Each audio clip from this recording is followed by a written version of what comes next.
I'm going to try and make a very brief introduction of our speaker today, Christian Peterson, because he has a fairly long presentation, and I know we're going to want to be able to talk afterwards. Christian holds a PhD in history from Ohio University. And I noticed this morning, Christian, that you've added to your teaching awards as International Educator this year. Congratulations. Thank you. And he's published numerous book chapters and peer-reviewed articles. And he's a professor in our history department at Ferris. And I'm going to abbreviate my introduction because I want to get the recording started. And so without further ado, we'll begin the presentation. And just by the way, I'm kind of moving towards New York. I have to go visit my son. So I'm kind of on the road while I do this.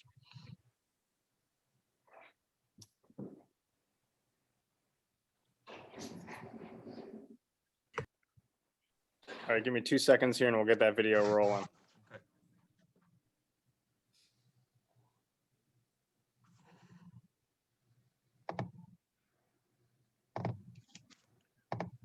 Hi, this is Christian Peterson. I'm a history professor at Ferris State University. And what I'm going to do today is give you a broad overview of the history of voting in the United States and connect my analysis to contemporary disputes about voting. And my talk is entitled The Bumpy Road to Universal Suffrage, A Short History of Voting in the United States. And what I'm going to do now is move to screen share for the PowerPoint. And I think there's some starting points and pivotal points to go over before we begin. And I think the starting point is that voting is central to the exercise of democratic citizenship. As I'll explain more detail in a second when we go over terms and things to know, is that voting is central because it puts the people in power who make laws in the name of the people and ultimately have a huge impact on how our society runs and functions. In many ways, voting is central to the exercise of government and the way that our society functions. So it's a central element of democratic citizenship. But what's interesting about the United States is that it has not undergone a straight, simple path toward universal suffrage. As you will see as we go through the material, there have been steps forward, steps backwards, zigzags to the side. It has not been a simple, neat story toward everybody getting the right to vote and exercising the right to vote. And even to this day, Americans, compared to a lot of countries, have low voting participation rates, and there are historical reasons for that and all sorts of stuff to go over. So, but we can get into that during the question and answer if you're more interested. Another thing to keep in mind is the way that it's played out in the United States is that voting is not exactly a right. It's very close to being a right, but the way that our country has evolved, as I will explain, it's not 100%, determined that voting is a right.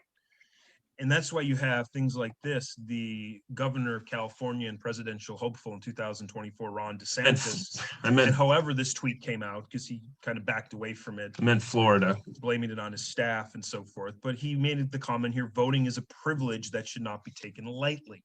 Let me rephrase. He is not the first or the last who's going to make the argument and emphasize the point that voting is a privilege rather than a right.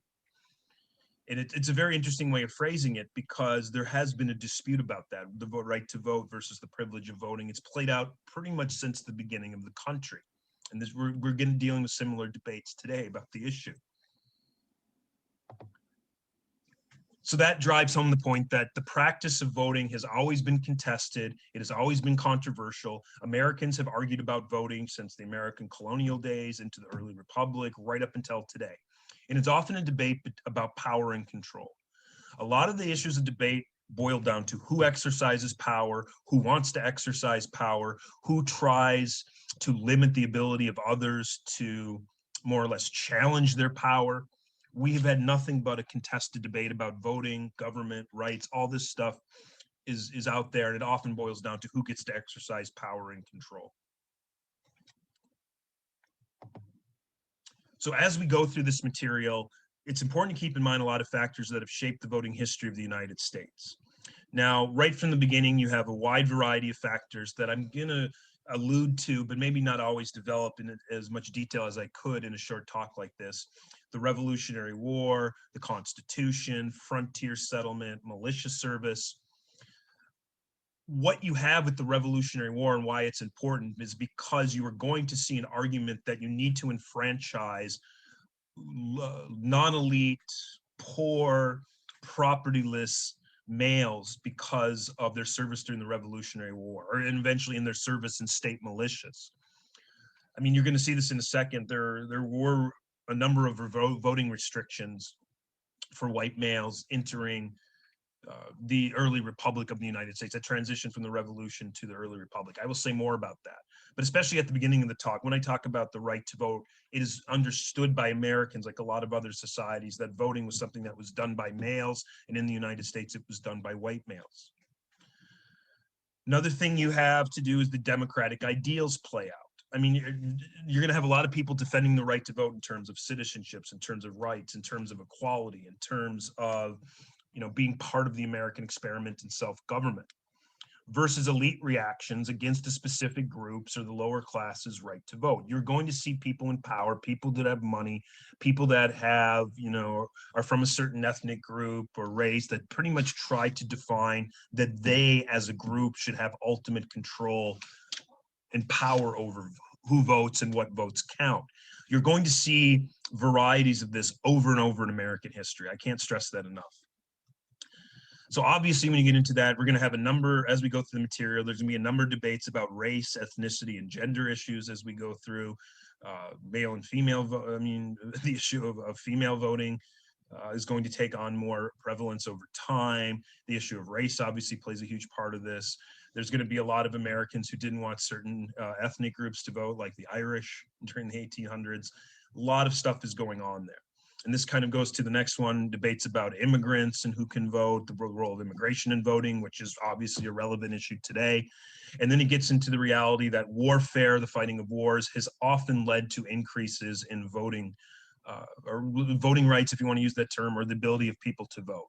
And one of the most obvious examples of this, and relatively recently, is the war in Vietnam. So many people under 21 were dying fighting in Vietnam that you had a constitutional amendment that lowered the voting age to 18. Just one example. So when you get into that, before we kind of jump into our main talk here, I want you to keep in mind that I'm going to expect, or at least think, that you're going to have a general understanding of these terms before we jump in to get into the specifics of the talk. At the most basic level, the United States is a representative democracy. Some people will call this a republic. That's certainly how the term the founders used. But it's this idea that through various institutions and arrangements, that the people select representatives to exercise power in their name. I mean, that's what a republic is. You can debate about how you put together a republic, which certainly people have, but all these assumptions kind of go into these ideals of the republic, at least U.S. representative democracy. Popular sovereignty means the rule of the people, that people should have political equality, and that there should be something resembling equal citizenship. Now, these are ideals. They were not always lived up to, obviously, but this is kind of the way to understand and debate the functioning of U.S. representative democracy. Other terms that I will expect you to kind of keep in your back pocket for this: federalism, which is the way that the local, state, and federal government divide and sometimes have overlapping powers, like with taxation, but it's a division of the different levels of government in our society. Gerrymandering simply means that either a politician or group of politicians, usually acting on behalf of a political party, manipulate boundaries, manipulate electoral districts, do any number of things in order to increase their electoral strength and weaken their opponents or their opposing political parties' electoral strength. It's manipulating boundaries in order to maximize your control of government. And this has been political parties and people have been doing this pretty much since the beginning of the country, sometimes worse than others. And one more point, perhaps, actually, I want to make sure we go on here, is this is how I'm going to go over the talk very broadly. The first period that we're going to have is the 1776, the end of the American Revolution, to the 1850s, which mostly is a story of expanding right to vote. And when I want to be very clear on this, expanding right to vote for white males during this time period. From the 1850s to World War I, it's mostly a story of contraction of rights to vote.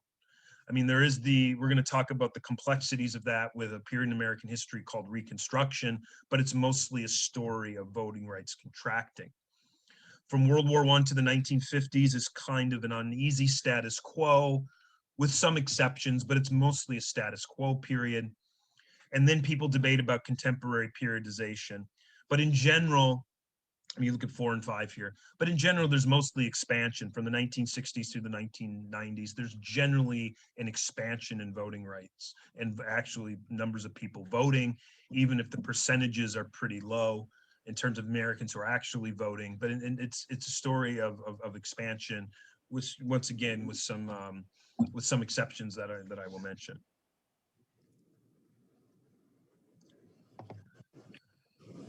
The first period from 1776 to the 1850s can be boiled down very shortly. For its time and place, more white males in the American colonies could vote compared to, say, England, for example, or certainly France or other places, Russia, for example. I mean, there are lots of American white males who can vote, but not all can vote. And one of the reasons that not all males can vote, or white males can vote in the American colonies, is because of property requirements. Most Americans who are in power bought into some variety of an argument by an English intellectual, jurist, whatever you want to call him, writer, author, William Blackstone, who wrote a lot about how the right to vote should be limited to males who own property. The idea was, if you don't own property, if you don't own wealth, you don't have an independent voice, you do not have an independent existence, and you can be too dependent on other people that will tell you how to vote, tell you how to act. You don't have that independence of mind that comes with wealth and property ownership. So these ideas were commonplace in America, but they did not limit the right to vote in ways that you did in England. And there are many reasons for that, but a lot of it had to do with the frontier settlement and attracting people, getting the right to vote, and militia service, all this type of stuff went into expanding right to votes. And it's more complicated than that, but I don't have time to get into more of the details. And what's interesting about this is that when the United States was founded, there was a definite fear among the people who put this country together of having too much democratic input from the people. That's a subject in and of itself, but you can see this, that from one angle, the people who put this country together did not like the idea of the people directly choosing the president. They thought it would lead to tyranny, and you'd have, wannabe tyrannical rulers. You'd have the dictators who would appeal to the people's worst prejudices in order to manipulate them and take control of government. That is why there was kind of a compromise, but they come up with something called the Electoral College, where state legislatures appointed electors to select the president. And over time, what's going to happen in the 1810s, 20s, 30s, 40s, up to the Civil War, is that most states, as they become more democratic, are going to more or less give the right to select electors to the Electoral College, to the popular vote. I mean, it gradually expands to where people begin to vote for the electors or vote for the president, that it moves from state legislatures appointing people to vote at the Electoral College to these electors being selected by the popular vote. That's, I think, the easiest way to put it. But what you really see happening is the people who created this country do not particularly care that much about the voting rights in particular. If you read the language of the Constitution, it starts "we the people," but then the language in the Constitution on voting pretty much leaves it up to the states to set voting rules and requirements. Or as I wrote here, versus the reality that states decided who the people were and who could vote for what. That was pretty much left up to the states. So right off in the bat, most of the debate about this stuff is going to go on in the states. And that's kind of the way of understanding what happens here. So in this first period from 1776 to 1850s, you have the Electoral College is in some ways democratized by having electors selected by the popular vote. I mean, in general, what ends up happening is that you have property or tax-paying qualifications either reduced or eliminated for a lot of white males. So voting rates go up. I mean, it depends on state, but by the time you get to 1830s, 1840s, probably anywhere between 3/4 and 80% of white males in the United States could vote. I mean, some states they could pretty much, any white male could vote from the beginning. In a state like Vermont, you have immigrants and foreign-born persons in general were allowed to vote. which is may strike us, some of us, unusual, but you could have situations where a lot of people either recently released or even people in jail in general in the early republic were allowed to vote. And this gets into, all sorts of crazy areas to understand this, because voting was quite chaotic compared to what it is today. In the early republic, well into the end of the 1800s, point I'll reiterate again, voting was often done publicly. It was often done on national or voting holidays. It was not always done by paper ballot. Sometimes it was done by people passing around things and putting in marbles or pebbles or various other things to recognize their votes. The state in general did not provide ballots, so people, especially in the early part of the 1800s, had to write down who the candidates that they wanted on a piece of paper and then submit them, and they often couldn't spell them correct, so people would throw out the votes because the spelling was wrong. And this is why political parties got the idea of creating on paper slips the actual candidates that people could check. There's so much corruption in voting. People were routinely paid to vote. They were bribed with liquor to vote. There was often violence. People sometimes had to fight to get to the polling places or courthouses to submit their vote. I mean, I can't do justice to it, but read Jill Lepore. She's got some good stuff on literally the fist fights and knife fights that people would have in order to vote, and the shenanigans that went around it. Political parties would go into places and pass out ballots with their names on it, and then people would try to submit them. Other parties would try to prevent people from submitting them. It's a gong show. And so what ended up happening is, over time, you see more and more restrictions on voting and trying to bring some semblance of reality or bring some semblance of calm to the voting process. Over time, states pretty much get into the game of putting restrictions on convicts, paupers or poor people and recent immigrants, trying to roll back some of their rights. You begin to see the beginnings of things like residency requirements and registration requirements to vote. What's interesting about these early attempts at registration requirements is they were often only done on a few days of the year in order to limit the number of people who could actually vote. States shamelessly gerrymandered in order to preserve the power of the rural agricultural elites over the urban city, a lot of times immigrant voters. It was done very shamelessly all over the country. And I'm not going to go into all the details because we don't have time, but if you really want a good way of understanding the tensions and debates about voting in the early republic, study the Dorr Rebellion in Rhode Island in 1841 to 1842, which was led by a guy named Thomas Dorr. And simply put, Thomas Dorr tried to create a new constitution and new state government that allowed more people to vote. Rhode Island had a very high property requirement to vote. And a lot of people, especially a lot of times Irish recent immigrants, were allowed to vote. Rhode Island became a mill economy in large sections of it with the Industrial Revolution, and the agricultural elites who ran the government made it very hard to vote in terms of property requirements.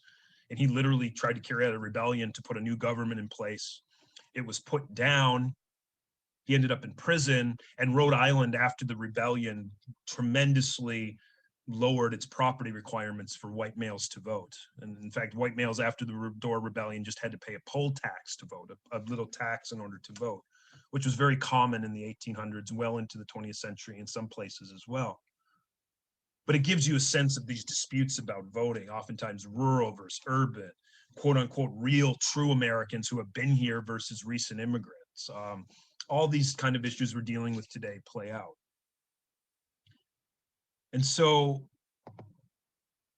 beyond that, in terms of other disputes that you have during this time period, just on the simple way of putting it, I mean, during the first time period, Native Americans aren't allowed to vote. The Supreme Court more or less rules them dependent wards of the state. In fact, most Native Americans are not going to really get the systematic right to vote in this country till the 1960s, 1970s. Some states as late as Utah in 1962 were openly not allowing Native Americans to vote. That's a subject that we need another talk on. What's interesting about women, and then I'll go to African Americans, is that in general, women pretty much could not vote anywhere. There are some small exceptions, but even when women gained the right to vote, for example, New Jersey gave women the right to vote from 1776 to 1807, but it required women to meet pretty high property requirements, but they could vote, and that was taken away in 1807. It's the same story with African Americans. I mean, obviously the institution of slavery existed, But what's interesting about it, between 1800 and 1860, every state that entered the Union, with the exception of Maine, did not allow African Americans to vote. And the states that had allowed African Americans to vote, primarily in the North, but also Tennessee, during the 1800s, first part of the 1800s, gets rid of African American suffrage. Like the best examples would be Pennsylvania and New Jersey, who had especially Pennsylvania, pretty substantial African American populations. And Pennsylvania took away the right to vote in 1838, for example. And this is a petition of African American citizens trying to get back the right to vote in Pennsylvania, comparing the new disenfranchisement to the behavior of the Russian government, or the Russian autocracy would be the name, under the Tsar. So you get to see all these things playing out. So it's, white males are gradually getting more rights to vote. It's being taken away from a lot of African Americans. Women basically don't have the right to vote. And there's some exceptions to that, but it's even taken away in New Jersey. And that leads us into the next period, especially the 1850s to World War I, is a lot of fear of urban environment as the United States becomes more urban, industrialized. Immigration accelerates, especially during the late part of the 1800s into the 20th century. I cannot do justice to how many Americans, Protestant Americans, painted this conspiracy of Catholics to take over the United States. In some segments of American society, there was very open, very hostile attitude toward Catholics and Catholic voters, especially Irish immigrants. I do this a lot in my survey classes. We don't have time to get into it. The anti-Catholic hysteria in many parts of this country in the late 1800s. But what you begin to see is election violence is common. I mean, during the 1800s, according to Jill Lepore, 90 people die in a direct election day violence in this country. You see the rise in the expansion of things like citizenship tests and literacy tests to prevent either immigrant voting, or if immigrant voting hadn't been taken care of, recent immigrants who became citizens. I mean, one of the things that people decided to do is try to pass laws that would say if you became a US citizen, you'd have to wait 5 years to vote. When those didn't work, or for whatever reason, you had literacy and citizenship tests.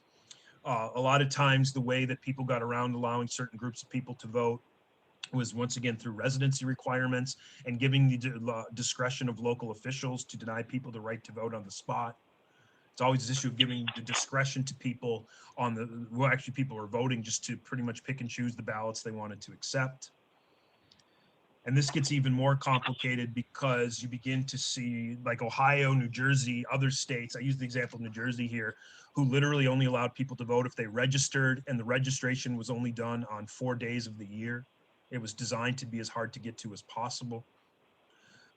You see the practice of closing polls or taking people off voting registration lists. You see all the stuff that we're familiar with today, all over the country. Limiting poll hours in urban environments so people couldn't vote.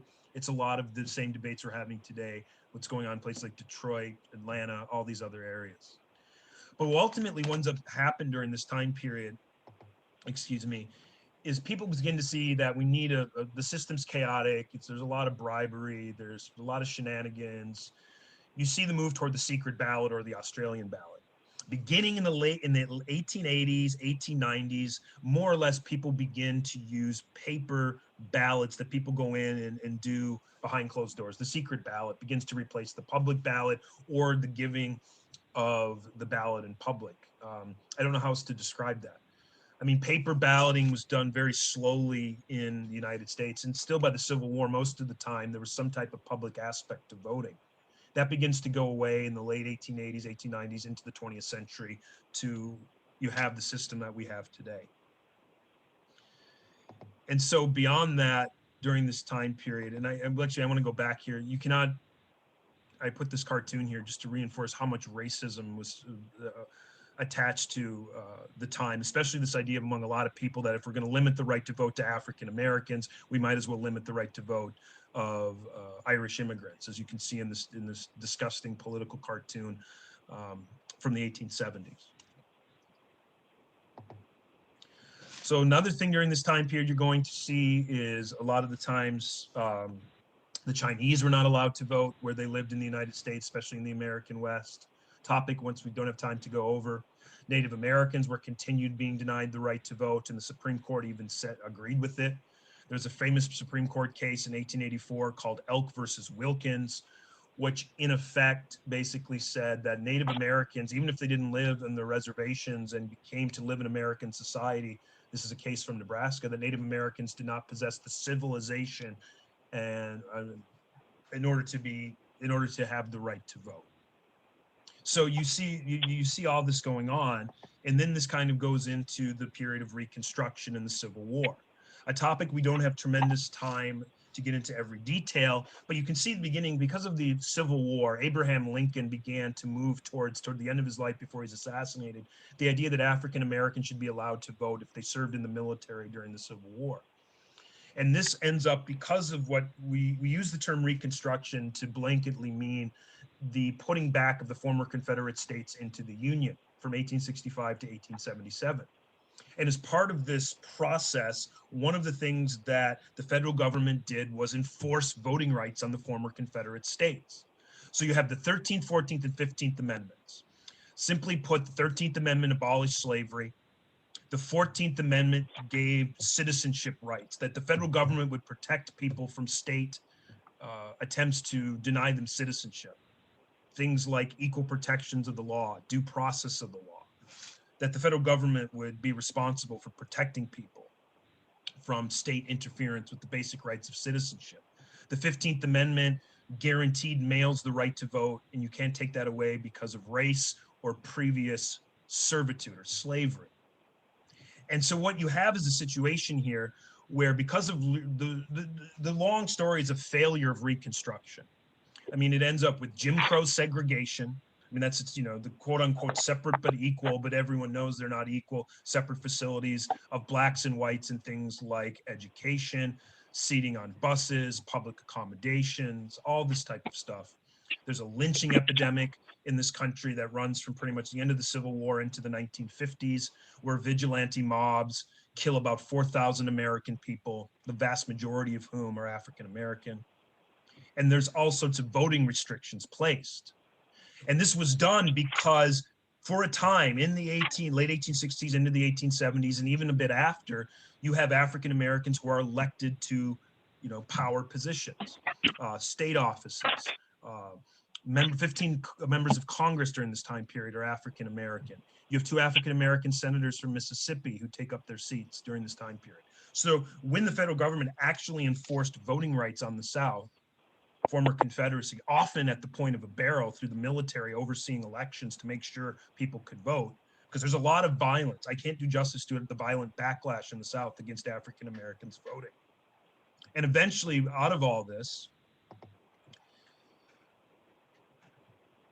is the whole, what we would call today the Mississippi system, the Mississippi Plan. It has various names.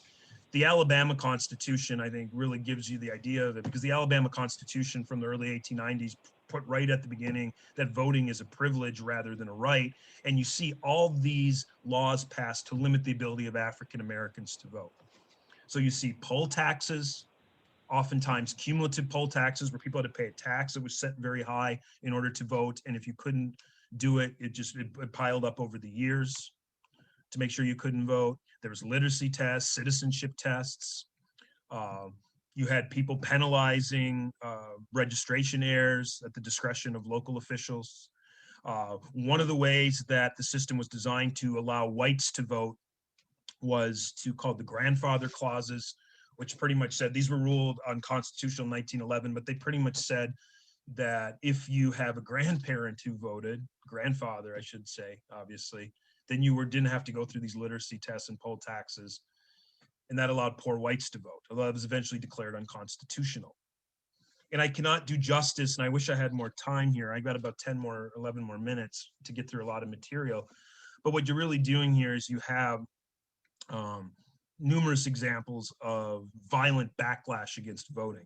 I mean, the Williamton Uprising is an important one because literally, and I've got pictures here of it right here that you can look at later, but essentially you had a situation where African Americans were being elected to local office.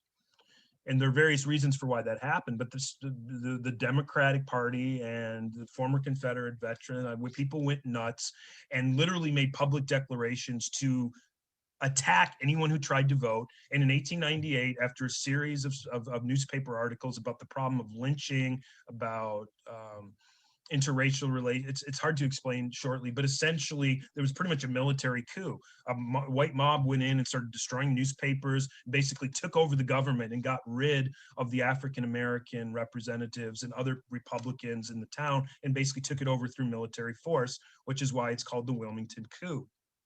You also have the governor of Mississippi at the time, James Vardaman, who was very open that if African-Americans try to vote, to use violence against them. This would be language that would be used after the World War II, even by Mississippi politicians. I'm not going to go into too detail, but you have the Oshiki massacre, Ocoee, I think is how it's actually pronounced. And I don't have time to get into all the details, but once again, in 1920, in this town in northern Florida, you had African Americans who attempted to vote, and it basically produces a violent backlash where people are killed. I mean, the Wilmington massacre, the numbers of the Wilmington one, the Wilmington coup, there's a debate about how many people were killed. I've read anywhere from 20 to 60. Same thing here, up to 30 African Americans were killed, including lynchings of July Perry, for example, here. But it just shows you this violent backlash against voting. And the simple thing to take from this, and I don't have time to read this point by point, is that there is really a contraction of voting rights, not only among African Americans where they had them, but this point right here, and I'm not going to read, you can read these or pause it when you go back and look at this video. In the North, by 1920, there were millions of people who were disenfranchised for illiteracy. Washington, D.C. flirted with a type of representative government in the 1870s that allowed people to vote, more or less for a city council, but that was even done away with. So D.C. became a completely appointed government. So that is what's happening here. And in the middle of this, you have terror declines in voting, and then you have the female, the winning the 19th Amendment, a topic that I do not have a ton of time to go into, but I would just emphasize a few points. That one, women won the 19th Amendment through long, hard, often backbreaking work to change Americans' minds on the issue. I mean, you have the National American Women's Suffrage Association, which is kind of mainstream protest for an equal rights amendment or the right to vote. And when I say equal rights amendment, I meant the right to vote, an amendment which becomes the 19th Amendment. The struggle to earn the right to vote for women, unequivocally. The National Women's Party and Alice Paul was more using civil disobedience tactics, protests, picketing, hunger strikes in order to get the right to vote. And before I get into the Minor versus Happersett here, I would only add that it's kind of a hard subject to pin down because women at various times in various places could vote, especially on the local level, sometimes the state level. There was no vote at the national level, but women, depending on time and place and location, could vote before the 19th Amendment. And in Michigan, the way that laws evolved, the women had the right to vote in Michigan on some things in 1867 and 1908. 1867 gave property, if women met certain property requirements, they could vote in school board elections. And in 1908, they could vote in bond issues, which essentially local, if they wanted to raise money for something, if women possessed a certain amount of property, they could vote on it. So you have that whole struggle, which I'm not doing justice to, admittedly. And now we kind of transition to where we are today. From the World War I to the 1950s, I mean, it starts in many ways as bad. I mean, in general, the rise of World War II, comparing the Americans to the Nazis, is going to put this kind of idea that everyone should be able to participate in the democratic experiment, to differentiate the United States from the Nazis. And then in the Cold War with the Soviet Union, there becomes this argument that everyone should have the right to vote. It did not start off well because you have the famous example of Maceo Snipes, the returning World War II veteran, who basically tries to vote and is gunned down in his front yard, more or less. I mean, it's a terrible story. Excuse me. This is in Georgia. I'm not sure what happened there. He basically voted in a Georgia Democratic primary. And the reaction was, we need to, among the KKK in Georgia and others, we need to lynch people who try to vote, kill people. And he ends up literally walking out of his front door and gets blasted with a shotgun. But in general, you have things like the rise of permanent registration systems, moving toward the idea that you can register to vote year round. The Democrats pretty much stop and even roll back these restrictions on voting for poor people. The Republicans during the New Deal reform program tried to make it so you could not vote if you received federal welfare programs. That was beaten back. And there really was a positive that in 1944, you had a Supreme Court case of Smith versus Allwright that, that basically said that white Democratic primaries were illegal. That the Democratic Party just couldn't have white-only primaries. And I'm sorry, I forgot to mention this case right here. I just realized that, my apologies. But in 1876, the Minor versus Happersett case was, the Supreme Court basically said that the 14th Amendment did not give women the right to vote. That women, there was nothing inherent in citizenship that automatically gave someone the right to vote. So once again, this idea that voting is a privilege that the state had decided to give to males, and the Supreme Court said it had given the right to vote to males for good reason, because of the natural nature or makeup of women, essentially. So I'm sorry about that, but then it gets back into the getting rid of the white primaries. And this kind of white-only primaries of the Democrats in the South, Smith versus Allwright. And so this, I think, gives us into the transition from the civil rights era into today. You have, as part of the struggle for equal citizenship, getting rid of Jim Crow segregation, you have many people fighting and dying to gain African Americans the right to vote. I mean, not only people like Martin Luther King or Medgar Evers, you have the civil rights activists here in Mississippi in 1964 who were killed for carrying out a voter registration drive in Mississippi. A movie about it called Mississippi Burning. In 1965, in the struggle for voting, you have these three people who are killed by Klansmen in Alabama. Jimmy Lee Jackson, the minister James Rebb, and the housewife from Detroit, Viola Liuzzu, who literally was so inspired by the struggle for equal citizenship and rights and voting that she traveled down to Alabama and was ultimately shot for participating in civil rights struggle. And when she was shot, she was helping people carry out the march from Selma to Montgomery in a series of events that's called the Bloody Sunday, where civil rights protesters to gain the right to vote. I mean, even in the wake of the Civil Rights Act, the southern states in general still did not allow African Americans to vote. There's going to be a march across the Edmund Pettus Bridge, and it's met with police violence. It's one of the more famous moments of the civil rights movement. We don't have time to go over it in detail, but it's just something that you should know. And right here is John Lewis, former congressman, staunch defender of civil rights and voting rights in America, was beaten at this protest. But why does this matter so much? It matters because it gives birth to the fundamental piece of voting rights legislation that we should all know about, because it's in the background of every debate that we're having about voting today. The Voting Rights Act of 1965. And the simple way of putting this, I've got more extensive details here, but what the Voting Rights Act did is, through sections 4B and 5, it basically looked at all these obvious examples of discrimination in voting and made it so various parts of the country were put under federal observation for their voting practices. And you see tremendous increases in voter registration and actual voting because of this law.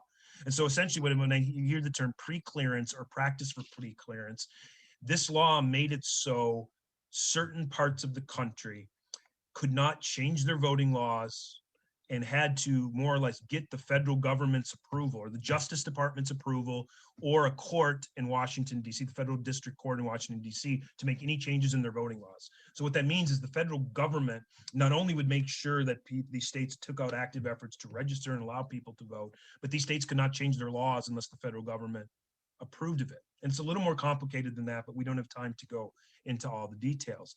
And this has been extended every time. It was most recently extended for 25 years in 2006. And so 1982, this law was even strengthened because it said intent no longer required. So if you could prove to the federal government that there were this so-called dilution or disparate impact on voting, you could force states and local community to change their voting practices, even if they weren't being blatant about, their racism. And this kind of leads to all this stuff here. I'm not going to read this all in detail, but if you look at all of this stuff here, in general, Native Americans get the right to vote. The voting age, as I mentioned, is lowered to 18. There's shortened residency requirements for voting, literacy tests and poll taxes, and there's tons of stuff going on here. The case Baker versus Carr pretty much said one person, one vote, so you could not discriminate in the drawing of electoral boundaries for rural over urban America. There's tons of stuff going on there. And so this kind of goes into, just because I've got about 5 or 6 minutes. There's a bunch of stuff I could talk about that takes place in the 1990s, 2000s into today. But I think what you really begin to see here, especially after the election of 2000, I'm cutting out a little bit of my talk for time, but I can come back to it if you're interested. Especially in the 2000s, the 2000 election is something I have time to go into. It's a very controversial, contested election. And what ends up happening is you begin to see a lot of people making charges of voter fraud or massive voter fraud in the United States in terms of voting done by dead people, people voting twice, illegal immigrants voting in massive numbers. The George W. Bush administration, a lot of people who helped Bush get elected supported these charges, although George W. Bush did allow the Voting Rights Act to be renewed. So it's an interesting thing here. But ultimately, there's not a lot of evidence of this. I mean, even today, there is not a lot of evidence of voter fraud in America. In fact, it's amazing how little voter fraud there is, any number of studies.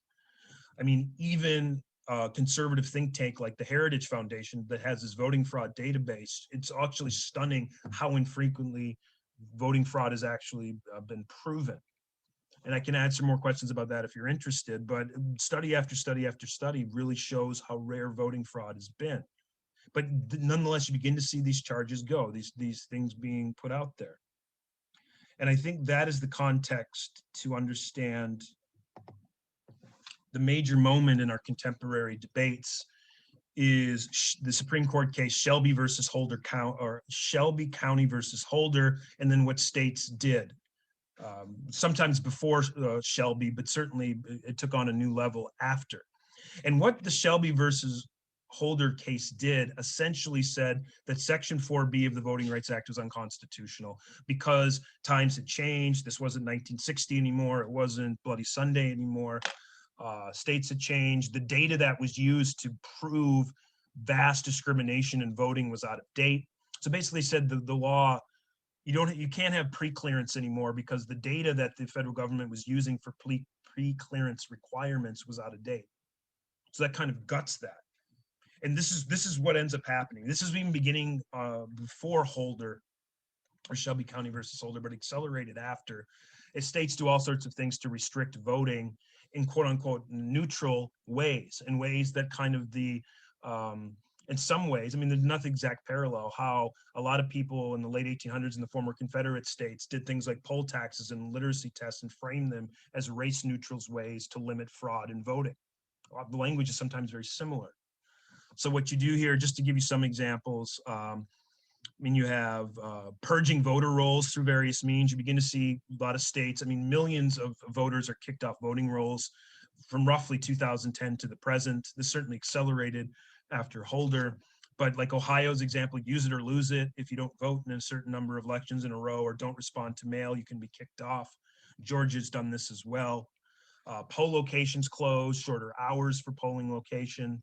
The ID law is a whole separate issue, but you begin to see much more stricter requirements for IDs, oftentimes discriminatory.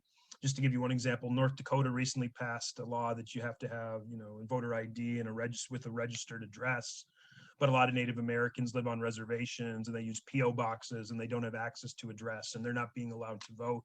I mean, you have all sorts of other ways. Like, for example, the state of Texas wrote its ID law so you can have a concealed weapons permit that allows you to vote, but you can't use a college student ID. There's all sorts of gerrymandering that's going on in the background too, especially in the states of North Carolina and Wisconsin. North Carolina has actually been caught racially gerrymandering, and it's still playing out in the courts and in the state bodies. But so this is, I'm just giving you a small sampling. I mean, there's all sorts of things about even mail-in voting having very strict signature requirement matches, or officials being able to throw out votes left and right if the signatures aren't exactly the same, which I find very interesting because I've actually had trouble with my signature being different. When I voted here in Michigan many years ago, I actually had to fill out some affidavit that I was who I was because my signature was off. I don't think I've ever signed anything the same way ever in my life. So that's the debate we're having today. But I do want to talk briefly about these issues of the 2016 and 2020 presidential elections. At the risk of getting somewhat partisan, the simple fact of the matter is that Trump made absurd claims about voting during this election. His claim that 3 million illegal immigrants voted is absurd. There's zero evidence of it. In fact, he put together under Mike Pence and others this Presidential Advisory Commission that lasted from May 2017 to May 2018 that was put together, and it didn't find much evidence of voting fraud, and it was not allowed to look at the electoral rolls of states because states did not want to give out such sensitive information to the federal government, including red states like Mississippi. But it was a big dud. I like the Mississippi, I think Attorney General in Mississippi or governor told this commission to go jump into the Gulf of Mexico when it tried to get voter data. But I think even more so than that is the 2020 presidential election, which I don't have time to get into all the details. But what I find very interesting about it is that a lot of the debate was over mail-in voting, and a lot of states, actually the Republicans spearheaded mail-in voting because they thought it would help them with election turnout, especially states like Florida, because of all the old people, that would be easier to vote. And there've been all sorts of false claims and fraud claims. I mean, you could go right down the line with a lot of it. It's incorrect. A lot of the comments, I'll just give you one example. The idea, one of the most common things that went out there, that somehow more voters voted in Pennsylvania than there were registered voters is 100% false. People like Rudy Giuliani and others can screw up their numbers. They've mistook the number of registered voters from the primary versus the general election. There was no, in Pennsylvania, there weren't more votes than registered voters. It's 100% inaccurate. I can't get into it, but I would pay attention to the idiotic legal brief that Texas put out that literally tried to have the Supreme Court reject the votes of the states of Michigan, Pennsylvania, Wisconsin, and Georgia, about 20 million votes, and give the election to Trump. I can answer more questions about this legal brief if you want, but it's riddled with errors. It's riddled with inaccuracies. It's a bad undergraduate paper, let alone a legal brief for the Supreme Court. And that is why, with all their claims about voting fraud being wrong over and over again, dead people, double voting, poll watchers not being allowed, all the idiotic arguments about machines being tampered with, it's all wrong. I mean, even somebody who Trump appointed, like Christopher Krebs, the former director of Cybersecurity and Infrastructure Security Agency, who's designed, and he's not the only one, who's basically been amazed at how well the election was handled, how fair it was, how the lack of fraud, the lack of all this stuff. I mean, I don't need to read this, but this was the op-ed I believe he put in the Washington Post about it. So once again, ask me questions, answer me concerns. I do think that at the end of the day, you have to pay attention to what's going on in Michigan and Georgia right now. There are other states, but really these are important ones. And I don't have time. I'm going to talk for literally 2 more minutes. But I will say this. If you look at these laws and try to get a feel for them, I think it boils down to this. Georgia and Michigan's proposed laws would make it harder to vote. In many ways, Michigan's laws, I think, is more strict than Georgia. I mean, what really worries people about the Georgia law is the way that it's giving the state legislature more control over the local officials who handle the election issues. But in terms of things like voter ID, the proposed Michigan law that could be passed with 340,000 signatures, and the state legislature could pass something over the veto of Governor Whitmer. The voting law ID requirements are stricter in the Michigan law. And if you look at the way that the Michigan law is written, in many ways, it's even more restrictive of voting than the Georgia law. I mean, the Georgia law, for example, just to give you maybe one example would be good, is that the Georgia law has 3 weeks of early voting, and it allows counties to have 2 days on Sundays and pretty much requires 2 days on Saturday. Michigan early voting would just be one random Saturday. Now, there are other things. In Michigan, you have things like the military members being allowed to vote electronically, pre-registering 16-year-olds. You have these types of things that are designed to increase the rate of voting. But in general, what I think is going on here, I think a lot of people who have said this is Jim Crow 2.0 are probably going a little too far, but I do think they make a case that it is making it harder to vote in ways that will disproportionately affect poor and minority communities. And Michigan is, I think, right on the cusp of doing something similar. And once again, there's not a lot of evidence of voting fraud. In fact, there's none that's credible and been presented. A lot of it's theory, conjecture, and nonsense. But it's not historically unprecedented, because there have been a lot of examples in American history of people accused of losing elections and accusing others of voting fraud. And I think this will be my final point. And I wish I could do more. And I hope you ask me more questions next time, because I didn't get into all the aspects of the proposals that the Republicans are putting out. And I don't have time to go into this whole thing here. But this is what I think is quite dangerous, and which I spelled wrong, and I'm going to fix it right here. The problem with a lot of the Republican rhetoric on voting is it's come very close to the idea that if we lose elections, it means the system is fraudulent and tainted. Now, a lot of the ways that these things going on in Georgia or Michigan are being justified is like, have confidence in our system or voting fraud, but there is no evidence of voting fraud. And a lot of the arguments, somebody like Lindsey Graham, in particular, the senator from South Carolina, seems to be making the argument, if we don't limit things like mail voting or try to find ways to limit how people can vote, Republicans are going to lose elections till the end of time. Tucker Carlson took this in a really bad direction by basically talking about this Democratic conspiracy of using immigrants and he echoed the white replacement theory. They're trying to replace white voters with minority voters. And the white replacement theory, I don't want to even get into all the details, but it's this idea of racially replacing white people in the United States. It comes from a French theorist. It's been echoed by many of the mass shooters recently, including the shooter in New Zealand and in El Paso. It was echoed, if you watch the Charlottesville, what happened there with the white supremacist protests, or whatever you want to call it, demonstrations in Charlottesville, it was echoed, and he echoes a variety of it on Fox News, basically talking about this conspiracy to end white dominance and possibly get rid of white people in this country. And there's ways of getting around this. You can get into an intellectual debate about what Tucker Carlson said. But ultimately, what is dangerous about all this stuff is there's no evidence that the system and all these changes that Michigan made, like Prop 3 or Prop 2 or whatever, there's no evidence of systematic voting fraud. In many ways, this has been one of the most successful elections in American history in terms of getting more people access to voting. Something like having the right to get absentee balances sent to you, to return them. I mean, one of the things the Michigan proposals want to do is make people pay for postage to make it harder to vote. Which some people say is directed at young people who are not as knowledgeable how to get stamps and so forth. I mean, I don't know if you agree with that or not, but I will leave it to you. And I think at the end of the day, we have to take the attitude toward voting in the manner of John Lewis. Now, John Lewis is someone who got seriously beaten up multiple times, challenging racial discrimination.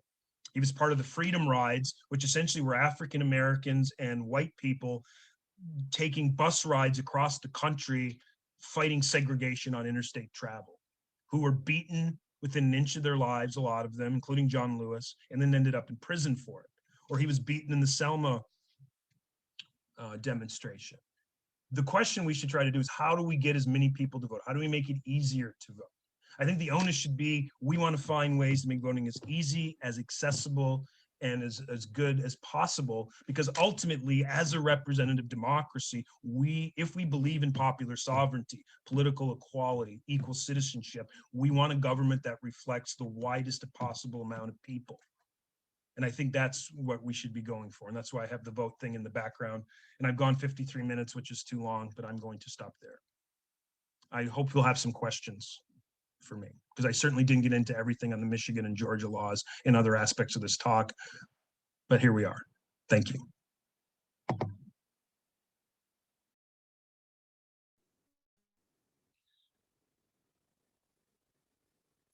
Thank you, Christian. That was really wonderful. Does anybody have any questions? We only have a little bit of time left. I can't believe I said governor of California for DeSantis. Unbelievable. I have a question, Roxanne. This is Teresa. Okay, go.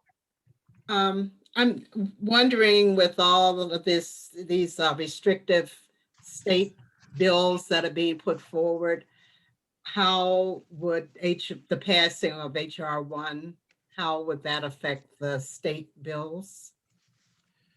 It would tremendously impact them. I mean, the HR 1, the provisions of it, things like automatic voting registration, same-day voting registration, required early voting. I mean, just to maybe take a step back on this, one of the things that it would require is for states to really keep up to date and avoid voter purges, that they would have the up-to-date data. It would really put federal oversight of how people deal with voting registration. It attacks gerrymandering through redistricting commission, similar to what Michigan did. All in all, it is a step in the right direction to make it so the states have to go out and make it so they have to get as many people registered voting as possible without trying to restrict it. It would limit a lot of the laws that were passed by Georgia or being proposed in Michigan. So I think if you look at the general swath of the registration, I mean, it would make it a lot harder to do what these states are doing. And that goes with HR 4, with John Lewis's proposed bill, which both have been passed by the House, would more or less reinstate the Voting Rights Act pre-clearance requirement through new updated formulas and data that would basically put the Voting Rights Act back in and repair the damage done by the Holder, the Shelby versus Holder case. So when you look at those pieces of legislation together, they would pretty much nullify a lot of what's going on in these states and would be a step in the right direction so we actually get as many people voting as possible. They're fundamental pieces of legislation to pass, especially after you cannot do justice to how damaging the Holder decision has been. That's opened the floodgates to states restricted voting. To me, the question we have to decide is if we're going to overcome the filibuster, because it's not going to pass unless the Democrats decide to pass it over the filibuster practice. And that's the kind of the debate today in the Senate. Thank you. And there's all sorts of other stuff that we can get in with the HR 1 has things about changing campaign finance laws. It has all sorts of things about ethics and politicians. There's a lot to it that gets beyond voting that some people have thought we should get rid of that and just focus on the voting and put the ethics and all this other stuff in other legislation. So that's being bandied about too. It's a wonderful presentation. Well, really thank you. Appreciate it. Yeah. It's awkward to see yourself. What struck me about the presentation is I could have saved 6 or 7 minutes by just not saying, I don't have enough time to go into the detail of this. I think I could have saved 7 minutes. And how many times I said basically or essentially, but the adverbs are just incredible. And when the little thing, that little shuffle there, I dropped a bunch of papers all over the place. And it was I thought it was going to spill something on the floor from when I had some food. And so I don't know. I mean, to me, the big question is what's interesting about the Michigan issue is how the corporations have come out against many of the proposed changes. Because there have been almost every state in the union, there have been proposals to limit voting in some way. And I think that what's interesting about the connections is how these ideas of neutrality, of these laws are neutral. They're always being portrayed as neutral. That's how a lot of voting disenfranchisement was portrayed in the late 1800s, entering the 20th century, that poll taxes are neutral, literacy tests are neutral, citizenship tests are neutral. But the way that you can interpret the Voting Rights Act is that, because one of the things that I should have emphasized more in the talk, that if you look at the amendments of 1982, it says that the disparate impact standard is it doesn't matter if laws are neutral if you can show that they have a negative impact on any kind of community's voting, then the laws have to be changed. I mean, that's a huge deal, potentially, to if you restore the power of the Voting Rights Act, to get rid of a lot of practices. I mean, there's no reason that has been explained to me by anybody why you can't have free postage returning your mail ballots. Just something like it's basic like that. I mean, we had propositions that said no excuse mail-in, Proposition 3 a few years ago. Or why you can't give someone water while they're waiting in line. Yeah, that's a whole thing. I mean, that's absurd. Why it's such a big deal in Georgia? Because Georgia is notorious for long lines, closing polling places, getting rid of locations, or at least not giving the resources. So you have these huge long lines. I mean, that's part of this whole thing. It's being portrayed by Georgia Republicans as not convincing people to vote by giving them water. I mean, it's absurd. Ohio does many of the same things. I mean, another state that's really pushing the button that I don't think gets as much national attention as Georgia or what Michigan's going to get. The two states that really are right up there. Actually, I'll put it 3: Texas, Arizona, and Ohio. Ohio, our hated neighbor to the south, has done tons of things to limit voting in practice. I mean, one of the things that they've done is literally call it a neutral, fair standard by giving the same amount of resources by counting. I'm talking about like polling locations, polling officials, polling machine, all the machinery of voting. But some counties have 50,000 people, some counties have 800,000 people. And where are the counties that get the lowest resources? It's urban, Ohio. It's in the Cleveland area. It's in the Toledo area. Youngstown. It's in where the predominantly minority communities. And it's done and it's portrayed as neutral. Not the first or the last time. So in my mind, I mean, I look at the laws, and to me, they're designed with this is where, you're always going to have electoral calculations in terms of voting. I mean, this is no doubt done because Republicans think it's going to help them win elections. I'm wondering, do you see, I mean, what are your thoughts, or do you see a lot of effect maybe being pushed forward by the corporations like the MLB or the film industry pulling out of Georgia? On one hand, you have Stacey Abrams saying, stay, we need the business, stay here, keep your business going and fight. But then on the other side, you have, I think it was McConnell saying, you really shouldn't be involved in this, voting as a corporation. So I don't know, do you see a lot coming out of this, or what do you make of that? I hesitate to predict on the issue. I thought McConnell's comments about that were absurd. We're supposed for free speech, free expression. I don't see why corporations can't have free expression as well, because after all, the Republican Party's position, remember the 2012 election? Corporations are people too. Yeah. Are people, yeah. Yeah, so if they're going to be people, they have the right to speak, right? So the First Amendment, so people, as long as they agree with Republicans, tends to be the mindset of it. But I'm sympathetic toward Abrams' arguments that not that much is going to be accomplished by boycotting the All-Star game, that there's going to be a lot of money lost. A lot of the people who are going to make money from it are like a lot of the vendors who work in the stadium are for minority communities, and it's jobs and money lost. I kind of get that. But ultimately, I do think it's going to cause major problems for the Republican Party, because one of the big supporters of the Republican Party has been corporate America. And if there's a disconnect there, it's unclear how that's going to play out. But I do think that theoretically, if they keep their ducks in a row and really exert pressure, they could influence the margins of what Republicans do on voting and check the worst excesses of it. I think it's going to be interesting to see how they respond to it.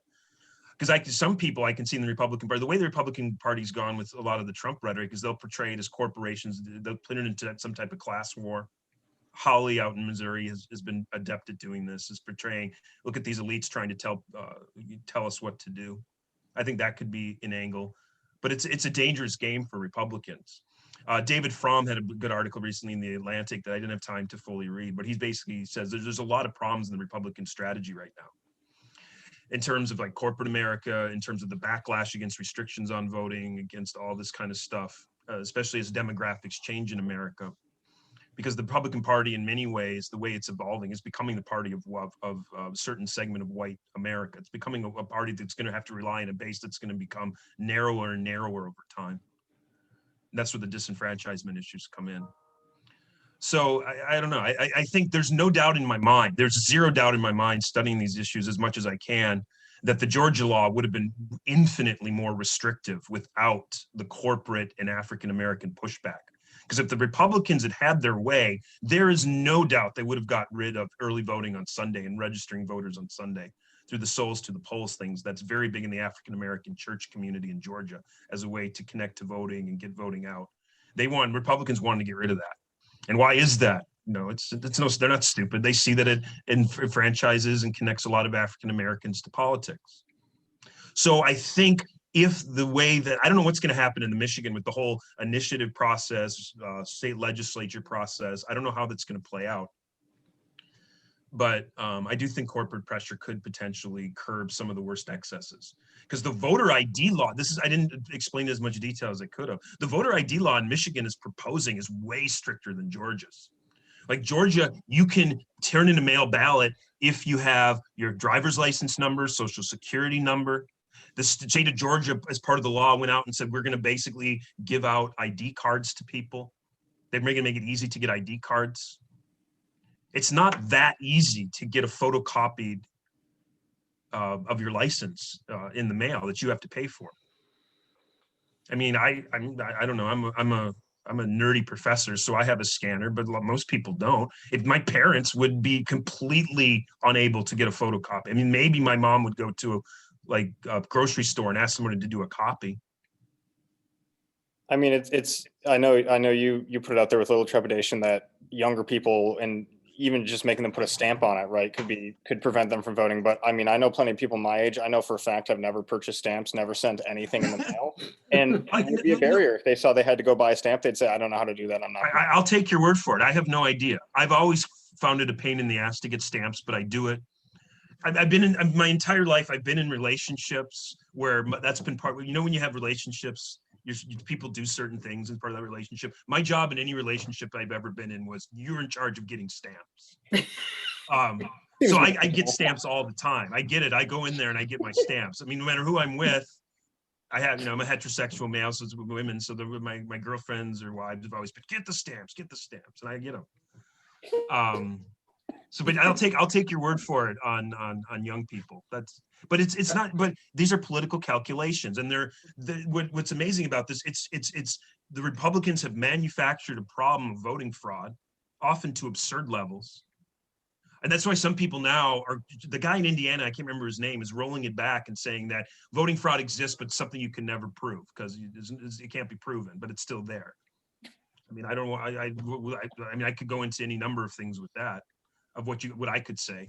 Yeah, Orwell comes to mind first. Yeah, exactly. No, you're 100% correct. Astute point. So I don't know. It's just going to be a constant fight, and we've been fighting about voting since the beginning of the country. It will be an issue, contested issue in the future going forward. It's going to just take engaged people who can believe in our system and defend it against attacks on it. It's the same thing as ever. Well, I'm glad in Michigan, at least the corporate world is getting involved early in the process, not after the fact like it was in Georgia. So yeah. The corporate world is speaking now while these bills are still being debated in the Senate. So I think that will have an effect. Yeah, and there was just one more point. I mean, you're right. It's a good point. There was a commission that Carter and James Baker had about voting in the United States that was from like the 2004-2005 era. And Jimmy Carter in the report, it was a number of reports, had to do with voting registration and voting machines and having paper trails and voting machines and so forth. But he said, you got to have mail-in voting. We haven't really done it very much. So you got to be careful with the ID laws that at least in theory right now, this is in the early 2000s, that voting by mail is something that has to be watched very closely. You have to watch for fraud. You have to make sure you have places to connect with ID. And if you watch Fox News and a lot of things, people jumped over this report, like, see, voting by mail is riddled with fraud. And it's all sorts of stuff. We got to have these strict ID things. Look at this report that Carter and former Secretary of State James Baker put out, I believe in 2004. I think it was it could be 2005. Actually, let me look. No, it doesn't matter. I don't have it in front of me. But it's from that era. But if you look at what the actual report said, it said that none of this should be construed as making mail-in voting like something that you never do in the future. And Jimmy Carter came out with a post that said, we've really improved the way we do mail-in voting. We've got all sorts of machinery set up. People have tested it. They've worked with it. This is the issue of mail-in voting and fraud in 2020, 2021 is not the same as it was when I made this report in 2004, 2005. And I never said, or the report never said, never use mail-in voting or have the strictest forms of ID just because of what's in the report. I never said to do that. I just raised the issue of something we should look at. And so that's been taken out of context too in a lot of the debates. Question for you. So I've always heard that, maybe it was Barack Obama who said it, that the arc of justice is long, but it always bends toward the right way. And I'm just wondering, I mean, I want to get rid of the electoral system, you know, and I'm thinking probably never see it in my lifetime. And I'm frankly mystified why so many people still believe that there was election fraud when you have so many Republicans saying there is no election fraud. But I'm just wondering, as the population of the United States becomes more minority, do you think that eventually we'll be headed in the right direction? Martin, as far as I know, and someone correct me if I'm wrong, that quote you said is from Martin Luther King. The universe bending toward justice over the long term. The problem, here's the problem, and I've said this in my classes, is that everyone knows the problems with our system. And compared to a lot of democratic, we'll just compare the US to France or whoever, we have a lot of non-democratic elements in our system of government. The filibuster and the power of the Senate. I mean, even the way the Senate is set up. So like someone in Wyoming, a senator from Wyoming has the same power as a senator from California. There are lots of ways that we need to transform our system in terms of making more democratic, more representative. I don't see no reason why DC hasn't become a state. And so, I mean, and so you could go on and on and on with all the problems. The filibuster essentially makes it very hard to pass any laws in this country and gives a disproportionate power to kind of the rural southern part of the country. And there are others, but I mean, it really is non-democratic. So you have all these problems that are out there, very obvious. No one has ever been able to think beyond immediate political calculations. The Electoral College exists. I mean, the name Electoral College came later. It wasn't really referred to Electoral College till like the 1840s. But everyone looks at the next election and says, what system, you know, how you have this system set up. If it works for us, we can prevent it. The Republicans aren't going to allow anything unless it's done over their heads. Like by not getting rid of the filibuster or something like that. So I think in terms of right now, the larger way to understand this question is this is the existential question for America. Can we truly become a multiracial democracy? Especially if whites become the majority minority group or whatever you want to call it. I mean, even when the whites are going to fall below the 50% line, there are going to be lots of states they're going to have majority white populations. We have to prove that this system can work. Can we be this example to the world, this multiracial democracy, proof of self-government? Because right now, the way that the Republican Party is going is not to try to figure out how to win in this new demographic multiracial America. It's to focus on limiting who can vote. And over the long term, that's either going to not work. It's, I mean, in the sense that they're not going to be able to do it because there's going to be such a population difference, and the Democrats are going to go in certain ways that they're going to take rid of it, or there's going to be some type of violent uprising. And I don't say that lightly, but can you imagine if you have more and more voting laws as non-whites become more and more part of the population, people aren't going to stand for it. It's going to produce some type of implosion moment. And people say, well, that can't happen. That can't happen. That won't happen. That won't be violent. I mean, It can happen. Wrong. I mean, how many historical examples do you need? Most recently, January 6th. Did you think a mob would go into the Capitol and threaten to lynch the vice president if they didn't hand the election to Trump?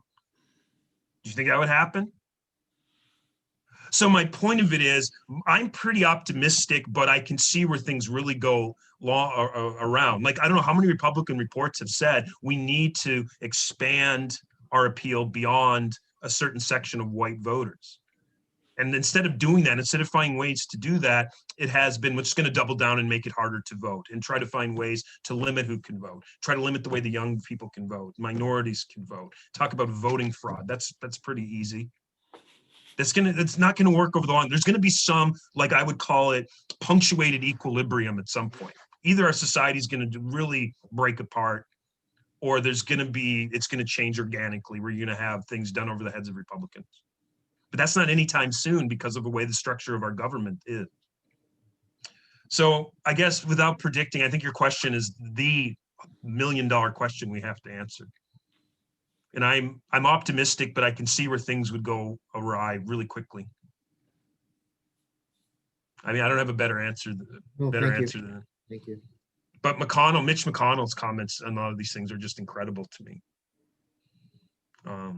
About voting and the filibuster and all this stuff.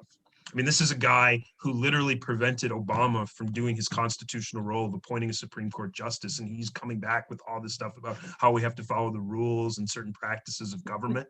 It's just, it makes me want to, I don't know, is vomit the right word? I don't know. It's just, it's so obviously partisan. So I don't know. I don't know where things are going to go. Well, Christian, thank you so much for this presentation. We've had people having to exit because of the time constraint, but I'm so glad you were able to stay and talk. And I've already thought of like 3 or 4 different things we want to have you come back and do. Sure, I'm willing to do it and hone my presentation. I find it's very awkward to do these things on Zoom. To me, it's just kind of really weird. Dynamic. I would much prefer to be like videotaped in a classroom, but that's the way we go. We are hopeful that eventually here we'll be able to do in-person events at some point. Yeah, that would be. It's weird to see yourself on the screen. A lot of times, like, when I'm looking at the PowerPoint, I can see myself in the screen on the side of my head. It's just like, all right, I'm gonna let you guys go. Thanks for having me. Well, thank you so much. Thank you. I'm glad you mentioned about having Christian come back and do different, I'd like to have you do different portions of your presentation so that we can talk about the different periods of time in relation to what's going on now. And so I'm happy to hear Roxanne mention about you coming back. Yeah, I mean, there was a lot of violence even during the civil rights movement. I mean, about that ultimately revolved back to voting. Even the bombing at the Baptist church that killed those young African American girls, a lot of it was traced back to attempts to register to vote. I mean, even the suffrage movement, it didn't happen in isolation. So there was a lot of volleying for the right to vote, even outside of the suffrage movement. Oh my God. And the women's movement is amazing because they kept losing state referendums, including in Michigan in 1915. They got killed, and because women had the right to vote in some states, but they wanted New York, they wanted Michigan, they wanted all these states that put it off on referendum, and then the right to women to vote got killed everywhere. That's why they had to go for the national amendment, because they kept losing in some of the major states. But there were other people. I mean, so maybe Irish Americans were trying, right around that time or before that period, and other people who were disenfranchised that were trying to get the right to vote at the same time. Oh yeah, for sure. I think I wasn't really aware of the kind of jockeying and the white Americans wanting to preserve the right to vote for themselves. So nobody gets in. Women don't get in. Native Americans don't get in. African Americans don't get in. So, I mean, that whole thing I really hadn't thought about before. What's interesting too is that, so you have a lot of this hysteria about Catholics and Irish taking over America through immigration in the late 1800s, but eventually what's going to happen is as you evolve, eventually the Irish are going to get folded into the white kind of identity. Yeah. So like, so all of a sudden being white no longer just meant Protestant, because a lot of the anti-immigrant groups in American history in the 1800s were like, American means white Protestant. And then as time went on and you have immigration, it folds in. So the Irish now become part of this white identity, and it's okay to be Catholic and so forth. So that's another thing people are talking about. It's hard to predict what's going to happen going forward in terms of the demographic argument because of the way that we've shown in our history to change some of the contours of racial boundaries. Like, especially with Hispanics. Like, I read an op-ed in the Washington Post that said it's hard to predict what's going to happen in 30 years because maybe some Hispanics will begin to identify and be accepted as white.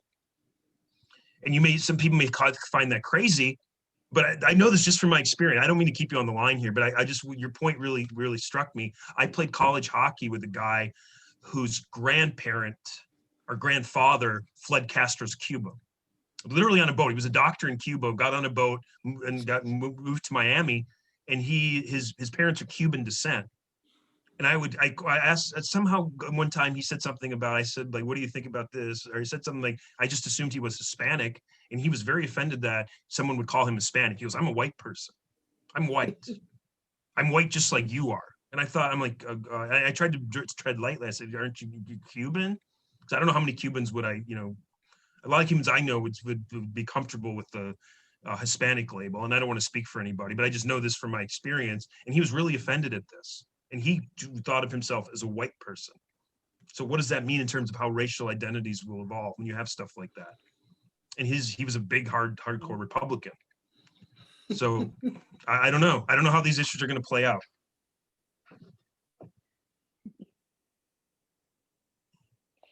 Well, thank you, everybody, for joining, and I hope that you'll come back next week. We have Rachel Fox presentation on Wednesday that will be talking about political art.